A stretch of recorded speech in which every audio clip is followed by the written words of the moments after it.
I thought I'd use today to show you just some quick sort of pictures of some of the areas of the site and point out the things about it that's going to make it greatly improved upon the site that we've had up until this point. Right, this is what the home page is going to look like. It probably looks very familiar to you. We thought we'd keep some of the old bits. So we've got the familiar pictures along the top there. I think that might be Bentall's, the first couple. And I recognise some of the buildings in the marketplace and the old town hall. Perhaps I'm right, I'm not sure. So here at the top there, where it's circled in red, you'll see some accessibility buttons.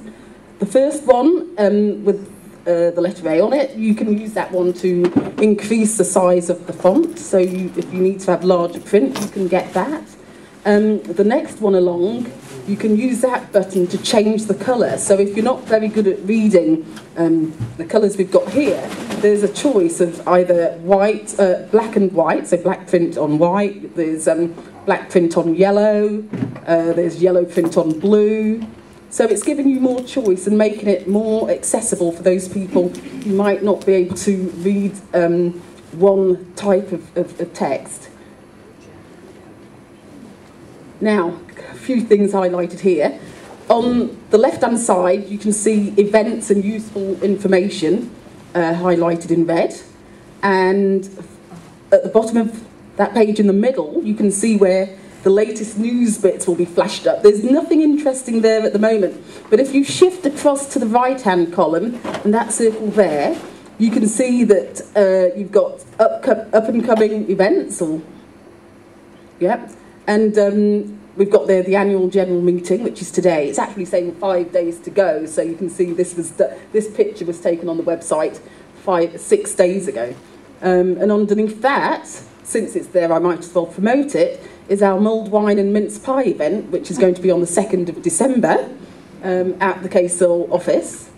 And do feel free to pop in. The next bit on this page that's highlighted is a section that covers information about personalised support, and that's where we'll cover direct payments, personal budgets, testimonials and brokerage. And again, on the left-hand side, you've got a bit where you can have your say. Yes, we really do want you to tell us what you think. There's also going to be a members area where you can write in about issues that you want to share with other people. You'll be able to communicate those views with us or with other members. Then there's going to be Theo's blog down the bottom, and that's where I'll hopefully raise issues, possibly not on a daily basis, that I feel are relevant to disabled people in Kingston. And on the bottom of the right-hand column, we've got a poll. So we're going to be asking your views on particular things. So at the moment, we've got an example there. Are you living in housing which meets your access needs? And what you do is get your mouse and you click on yes if you're very happy, or no if you're not. And when you press the vote button underneath, it'll then show you a tally of how people have been voting to that point. So this whole idea is about not just getting you to come to our website to find out information that we want to tell you, it's also so that you can come to our website to give us information and tell us things about either how we're doing our work or about things that are current topics of interest. So the next thing is a plea. Before this website goes live, and we're hoping to launch it in January 2010, we're going to be needing to test the site to make sure that the things that we think are going to make things easier for people to use it and access it actually are going to do that. So we're looking for people to volunteer to test the site, and I'm asking you to let me know if you're interested and whether you're available. We're going to be testing in December. Yep. On December. Well, there you go. So I'd like to, at this time, just point out Jane. If you've got any issues that you want to raise, Jane's not going to be here until the end of this afternoon, but if you've got time to grab her in the next few minutes, you can. If you want to ask a general question now that she might respond to, then great. Otherwise, you can email us or ring us to ensure that we can get any questions you've got about the website through to Jane for her to respond to you. Any questions? Do you supply computers? Sorry.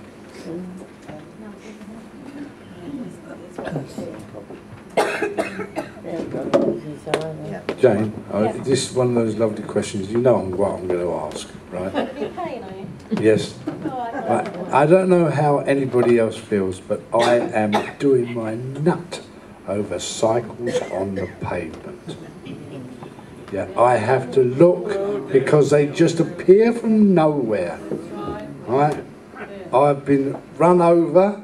I've been hit. I'd just like to point out to everybody I have a problem with the eyes, my eyesight on the left-hand side. Right? So if they appear from the left-hand side, I don't see them. They just run me over.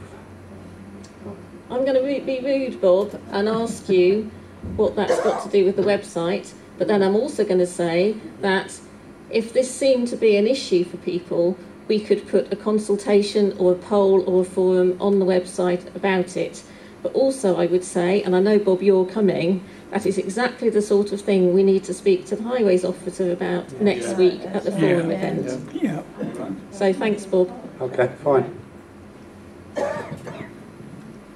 And also for to make it relevant to the website, if people do have visual impairments that would make reading text on the screen an issue for them, we are also looking at, is it readback software? We haven't decided. We're looking at what would be the best. Yeah, we're trying to find out what would be the best to put on the website so that those people who can't see the text to read it would be able to hover the mouse over the text and have the text be read out to you. Whether it's going to be compatible with all the other accessible bits that we've tried to include, we don't know, but it's one thing we will find out and try to get back to you on. What would be really helpful, really quickly, because I know Theo's running out of time, is if you feel that being able to click a button and have the website read itself out to you would be of great benefit to you, could you just raise your hand as a straw poll? Coover, yeah, okay. So we've got 1, 2, 3, 4. That's really useful to me because we've got a developer who's not totally convinced from work he's done with other disabled people that that is something people need. He says, well, if they need it, they'll have screen reading software, and we're saying no, not necessarily. So I just wanted to do that poll so that we could just find out a bit about the feeling of the meeting, I think is what it's called. So thanks, Theo. Okay. If there aren't any questions, more questions. Oh, Marion. I was trying to ask Jane what the possibility is of replicating some of the council questionnaires on a more accessible on that website, which it would be very accessible, if it, particularly if it had the README function on it as well. So, if, for example, we wanted to put the crime one on the KCIL, as well as the council website. What I would say to that, Marion, is that there may well be people at the council who would particularly like their questionnaire to be seen by people who look at the KCIL website. And because the website is being done in such a way that the staff and I can put things up when we need to put things up, probably the best thing to do, Marion, is to ask the KCIL office, when we're up and running with the new site, whether we could do a consultation on the thing that you want to consult about, because that will be a better way of getting people's views than it being lost in the middle of the Kingston site. Does that help? Yes, it does. And the cycling on pavements, we can raise that. We need to raise that with your local safer neighbourhood team as well. That's another area to